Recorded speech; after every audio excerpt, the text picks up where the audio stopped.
O capítulo 15 de Deuteronômio é fantástico. Neste capítulo, primeiro Moisés dá instruções sobre o ano sabático.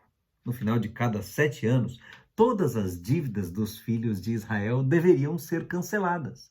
O sétimo ano provavelmente coincidia com o ano sabático.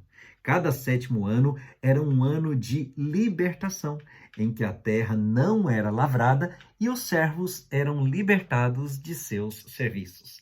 Entre outros atos de graça, este era um para aqueles que tinham emprestado dinheiro e não haviam pagado antes.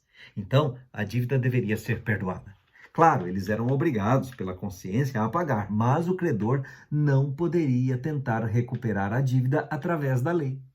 A ideia do verso 11 é que sempre haveria pessoas pobres, em parte como punição pela falta de confiança no cuidado de Deus com as pessoas, mas, por outro lado, era o objetivo de ensinar outros a compartilhar e, desta forma, sempre demonstrar compaixão pelas pessoas. Deus tinha dado abundante provisão ao seu povo quando os tirara da escravidão do Egito. Agora, por esta razão, um escravo liberto não deveria ser enviado de mãos vazias. O desejo do Senhor era que seu povo seguisse seu exemplo, ou, expressando a regra de ouro em outras palavras, faça com seu irmão como o Senhor fez com você. Isso era uma preocupação de Deus em não deixar que na sociedade surgisse qualquer sistema de opressão financeira. Deus aqui diz abertamente que não queria que houvesse pobre entre eles.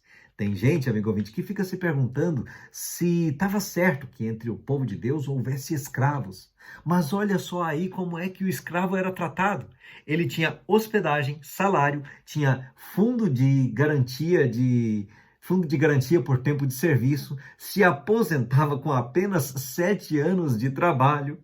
Olha que ser escravo naquele tempo era muito melhor que ser um profissional liberal ou até mesmo um trabalhador de hoje em dia, hein? Se os israelitas seguissem por completo, amigo ouvinte, as instruções divinas, existiria uma situação ideal de ausência de pobreza entre eles. Sabia?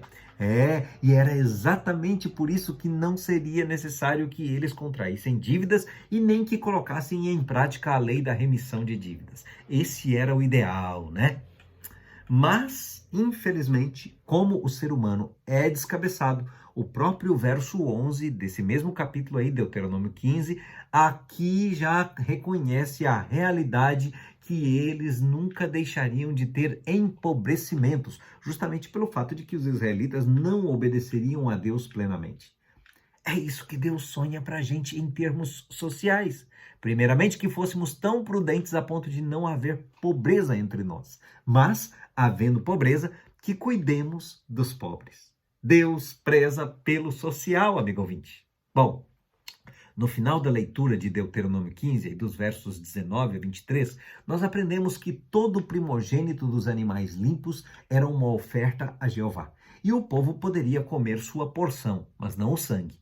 Os animais tinham que ser sem defeito, porque só o melhor tem que ser oferecido para Deus. A nossa oferta a Deus não deve ser qualquer coisa, mas uma demonstração da nossa eterna gratidão para Ele.